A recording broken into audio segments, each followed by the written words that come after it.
All right, thank you, Maria.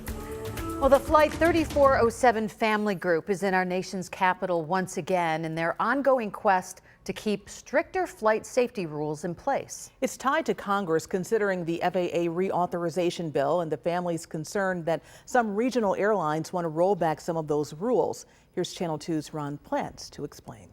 Well, Claudine and Mary Alice, the U.S. House Transportation and Infrastructure Committee, that's what it's called, currently focusing on the Federal Aviation Administration and that 1,500-hour flight experience rule it placed on the right seat first officer co-pilots as part of the 2010 Air Safety Act. This after the 2009 Colgan Air crash up in Clarence. At this morning's Aviation Subcommittee hearing, you saw there the Regional Airlines Association president mentioning a pilot shortage affecting increased air travel, with their pilots moving to major airlines as the senior pilots retire, while saying they don't want to change the cockpit rule. They're seeking ways to boost the workforce, and the Families group fears they're trying to circumvent it.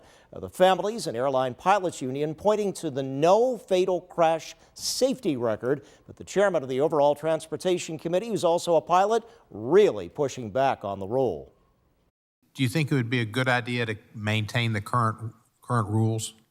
Absolutely. Look, since 2010, fatalities are down 99.8%. I mean, that's a number that nobody can play with statistically. So if you go back and look at the accidents prior to 2010, not one single one had anything to do with the 1,500 hours. We all know what happened in Buffalo.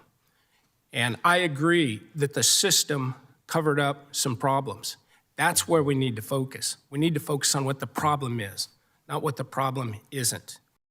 The revered former pilot, Chesley Sullenberger, who saved lives in that miracle on the Hudson landing, monitored that hearing, stating airlines are trying to cut pilot training to cheapen it. And, quote, he says it's a dumb and dangerous idea, especially with recent near misses and close calls for airlines. The senators will also hold hearings on the FAA reauthorization with perhaps more discussion of these flight safety rules in Washington. Ron Plants, Channel 2 News.